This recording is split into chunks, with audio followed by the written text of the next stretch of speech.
Assalamualaikum warahmatullahi wabarakatuh. Perkenalkan kami dari kelompok 3. Pada kesempatan kali ini, kami akan membahas tentang Managing Relationship and Building Loyalty, studi kasus Indosat. Yang pertama, saya akan membahas the search for customer loyalty. Di sini merupakan grafik seberapa banyak profit yang customer hasilkan pada suatu perusahaan dari tahun ke tahun. Dapat disimpulkan, keuntungan yang dihasilkan oleh customer selalu naik setiap tahunnya dan merupakan penyumbang keuntungan terbesar dari suatu perusahaan. Nah, selanjutnya, kenapa loyalitas pelanggan itu sangat penting bagi profitabilitas suatu perusahaan? Yang pertama, karena meningkatkan pendapatan. Pelanggan akan membeli dalam jumlah yang lebih besar saat mereka growing, mungkin dari segi pertumbuhan keluarganya atau pertumbuhan income-nya. Lalu yang kedua itu dapat mengurangi biaya operasional. Jika pelanggan sudah loyal, mereka sudah biasa dan berpengalaman dalam servis, maka dari itu akan meminimalisir kegagalan dan demand dalam segi operasional.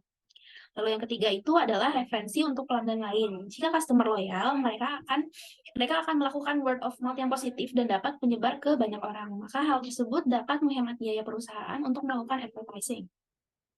Lalu yang terakhir itu adalah penetapan harga. Perusahaan bisa menetapkan harga sesuai dengan pelanggannya. Pelanggan baru biasanya memanfaatkan promo atau diskon, sementara pelanggan jangka panjang bersedia membayar harga reguler. Lalu pelanggan loyal membayar biasanya dia mau membayar dengan harga yang lebih tinggi. Kenapa customer itu bisa loyal? Dalam kasus ini, Indosat menjaga pelanggannya agar tetap loyal dengan memberikan value bagi mereka. Di sini ada confidence benefit berupa yakin akan kinerja yang baik, kemampuan untuk mempercayai penyedia jasa, lalu rendahnya rasa kecemasan saat membeli, dan mengetahui apa yang diharapkan dan diterima. Lalu ada social benefit, yaitu hubungan baik antara penyedia layanan dan pelanggan. Lalu ada special treatment berupa diskon terbatas atau limited, dan juga extra service. Dan bisa dilihat di sini, Indosat telah meraih penghargaan sebagai penyedia layanan terbaik dan mengoptimalkan customer experience serta tanggap akan kebutuhan pelanggan pada Frost and Sullivan Award 2020. Selanjutnya adalah understanding the customer firm relationship. Terdapat 3 macam marketing atau pemasaran yang dapat membangun hubungan antara pelanggan dan penyedia layanan. Yang pertama adalah transactional marketing. Pada Indosat, contoh dari transactional marketing adalah pada saat transaksi pembelian kartu SIM. Yang kedua adalah relationship marketing. Terdapat 3 kategori untuk relationship marketing, yaitu database marketing, interaction marketing, dan network marketing. Dan yang ketiga adalah creating membership relationship, di mana membership Indosat adalah pelanggan setia Indosat yang tercatat di dalam database. Keuntungan membership salah satunya adalah IM Point. Selanjutnya adalah the wheel of loyalty. Berikut merupakan wheel of loyalty, yaitu tahapan untuk mempertahankan loyalitas pelanggan. Terdapat 3 tahap pada wheel of loyalty. Yang pertama adalah perusahaan harus melakukan penargetan portofolio segmen pelanggan yang tepat, menarik pelanggan yang tepat, meningkatkan layanan, dan memberikan tingkat kepuasan yang tinggi. Dan yang kedua, perusahaan harus mengembangkan ikatan yang erat dengan pelanggan melalui cross-selling dan bundling. Lalu menambah nilai kepada pelanggan melalui loyalty rewards, di mana contohnya pada Indosat yaitu IM Point. Dan yang ketiga, perusahaan perlu mengidentifikasi dan menghilangkan faktor-faktor yang mengakibatkan churn atau pelanggan yang sudah lama tidak aktif dalam menggunakan layanan Indosat. Baik, selanjutnya ada building a foundation for loyalty. Nah, yang pertama itu ada targeting the right customer and searching value. Nah, di sini terbagi menjadi 3. Yang pertama itu target pelanggan yang tepat dan disesuaikan dengan apa yang diberikan oleh perusahaan. Yang kedua itu fokus pada jumlah pelanggan yang dilayani serta nilai dari masing-masing pelanggan. Yang ketiga, pelanggan yang tepat dan selalu menjadi pembelanja yang tinggi. Nah, selanjutnya ada managing the customer base through effective pairing of service. Yang pertama itu ada platinum. Ini biasanya merupakan pelanggan dengan persentase yang sangat kecil dari basis pelanggan perusahaan. Selanjutnya ada gold, yaitu mencakup persentase pelanggan yang lebih besar daripada platinum, tetapi pelanggan ini individu memberikan kontribusi keuntungan yang lebih sedikit daripada pelanggan platinum. Yang ketiga ada iron, biasanya menyediakan sebagian besar basis pelanggan. Jumlah mereka memberikan skala ekonomi perusahaan. Dalil, biasanya pelanggan ini cenderung menghasilkan pendapatan yang lebih rendah untuk perusahaan, tetapi seringkali membutuhkan tingkat layanan yang sama dengan pelanggan lainnya. Selanjutnya ada customer specification and service quality attributes for loyalty. Di sini terbagi menjadi 3. Yang pertama itu adalah teroris. Di sini teroris itu di mana pelanggan tidak puas dengan pelayanan yang diberikan oleh Indosat dan memberikan dampak negatif kepada Indosat. Biasanya si pelanggan teroris ini memberikan komentar atau respon yang kurang baik bagi perusahaan kepada pelanggan lainnya. Yang kedua ada pelanggan yang netral, yaitu pelanggan yang hanya menggunakan produk, tidak memberikan dampak apapun kepada perusahaan. Selanjutnya ada pelanggan yang disebut sebagai malaikat, itu pelanggan yang menggunakan produk Indosat dan memberikan penawaran atau solusi kepada pengguna yang belum menggunakan dari produk Indosat.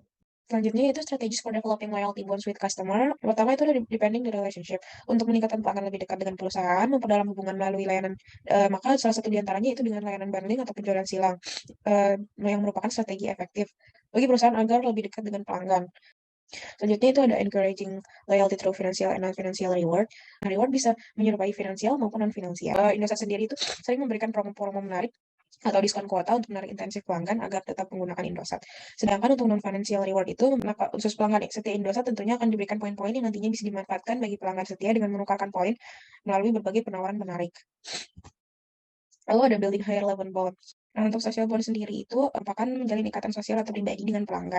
Untuk Indosat sendiri itu memberikan bantuan sosial kepada masyarakat berupa filantropi di mana Indosat Oredo menyalurkan bantuan berupa pelayanan kesehatan dan pengobatan melalui mobil klinik. Lalu ada customization bonds, di mana customization bonds ini merupakan kustomisasi yang diinginkan penyedia layanan oleh pelanggan. Untuk Indosat sendiri itu menyediakan berbagai kuota yang merupakan kuota khusus yang diberikan sesuai dengan kebutuhan pelanggan seperti kuota untuk siswa, kuota untuk guru, serta kuota untuk dosen dan mahasiswa. Lalu ada structural bonds. Untuk structural bonds ini sendiri biasanya dipakai pada B2B, namun bisa juga untuk B2C yang bertujuan untuk merangsang kualitas melalui hubungan struktural serta penyedia dan pelanggan. Untuk Indosat sendiri itu, yang termasuk dari structural bonds Indosat adalah melalui SMS mengenai peringatan sisa kuota dari pelanggan, sehingga pelanggan dapat langsung bersiap untuk memberi kuota baru. Dan Indosat juga menyediakan sistem nomor antrian online di Gerai Indosat, di mana saat pelanggan melakukan booking, pelanggan akan menerima email konfirmasi dan secara berkala akan dikirim email reminder tanpa perlu mengantri di Gerai Indosat. Selanjutnya adalah strategies for reducing customer defection atau strategi untuk mengurangi customer yang beralih ke perusahaan lain. Nah, di sini dijelaskan apa saja yang membuat customer itu beralih dari suatu perusahaan jasa ke perusahaan lainnya. Nah, di sini merupakan cara Indosat untuk reduce atau mengurangi pelanggan yang beralih. Ini Indosat itu mempunyai staff team, yaitu staff call center yang terlatih khusus untuk menangani pelanggan yang ingin membatalkan akun mereka. Nah, selanjutnya ada CRM atau Customer Relationship Management. Apa sih tujuan umum sistem CRM ini? Ada dari customer perspektif, yaitu jika sistem CRM ini diimplementasikan dengan baik, dapat menawarkan antarmuka pelanggan yang terpadu dan memberikan kustomisasi dan personalisasi untuk meningkatkan customer value. Dan juga ada dari company perspektifnya, jika menggunakan metode CRM ini, perusahaan menjadi lebih baik dalam memahami, mensegmentasi, dan menyusun basis pelanggannya. Selanjutnya ada perspektif layanan menyoroti beberapa aplikasi umum di CRM ini. Implementasikan di dalam Indosat ini, ada yang namanya iBrand. iBrand ini adalah aplikasi seluler yang memantau real time yang komprehensif, yang bertanggung jawab dalam informasi merek dan lain-lain. Dan juga ada dashboard sistem monitoring yang akan membantu penataan tentang pelanggan. Selanjutnya ada comprehensive CRM strategi. Di CRM strategi ini ada yang pertama ada strategi development process atau yang termasuk penilaian strategi bisnis, yaitu seperti tanggung jawab manajemen puncak. Jika diimplementasikan, itu suatu kegiatan yang dapat memperluas perusahaan dan cara membuka jaringan lokasi di suatu daerah lain serta produk jasanya. Yang kedua ada value creation process, yaitu menerjemahkan strategi bisnis dan customer ke dalam proporsi nilai tertentu untuk pelanggan dan perusahaan. Contohnya Indosat menghadirkan yang namanya iDoc dan Smart Asset pada saat 2019 dulu agar proses pengobatan dapat dilakukan lebih praktis sehingga masyarakat makin sehat dan Indosat akan lebih mudah dalam menjangkau masyarakat. Selanjutnya ada multi-channel integration. Sebagian besar perusahaan berinteraksi dengan pelanggan melalui banyak saluran. Contohnya Indosat menghadirkan iCanvas, yaitu memberikan pendekatan multi saluran, platform online yang aman, yang memiliki komunikasi dua arah, seperti SMS kooperator yang berbeda. Selanjutnya ada performance asset, yaitu strategi CRM untuk menciptakan nilai bagi pemangku kepentingan utama. Yang ini ada informasi manajemen, yaitu pengiriman layanan di layanan bergantung pada kemampuan perusahaan untuk mengumpulkan informasi pelanggan dari semua saluran, mengintegrasikan dengan informasi relevan lainnya. Selanjutnya ada common failures in CRM, khususnya di Indosat. Menurut kami, common failures di CRM pada Indosat ini ada insufficient appreciation of customer lifetime value atau LTV.